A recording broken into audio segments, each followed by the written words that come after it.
রায়পুরা উপজেলার রাজনীতিতে নতুন ইতিহাস সৃষ্টি করলেন ধানের শীষ প্রতীকের মনোনীত প্রার্থী ইঞ্জিনিয়ার আশরাফ উদ্দিন বকুল।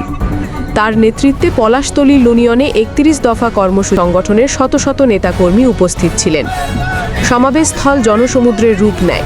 ব্যানার, ফেস্টুন ও স্লোগানে মুখরিত হয়ে ওঠে পুরো এলাকা। পলাশতলী ইউনিয়নের প্রতিটি ওয়ার্ড থেকে দীর্ঘ মিছিল নিয়ে নেতাকর্মীরা সমাবেশে যোগ দেন। ধানের শীষের বিজয় নিশ্চিত করো, জননেতা আশরাফ উদ্দিন বকুল এগিয়ে চলো, এমন স্লোগানে মুখরিত হয় চারদিক।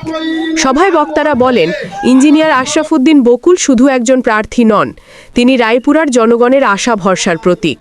তার নেতৃত্বে রায়পুরায় উন্নয়ন, গণতন্ত্র ও জনগণের অধিকার প্রতিষ্ঠিত হবে।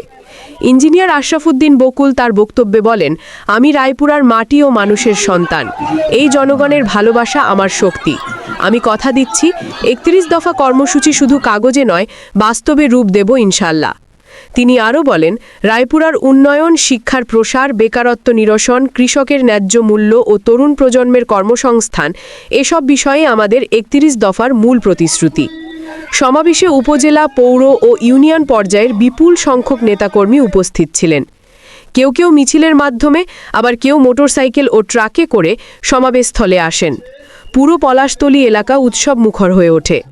স্থানীয় রাজনৈতিক বিশ্লেষকরা বলছেন, এত বড় আকারে সংগঠিত ও উদ্বুদ্ধ জনসমাবেশ রায়পুরার রাজনীতিতে দীর্ঘদিন দেখা যায়নি।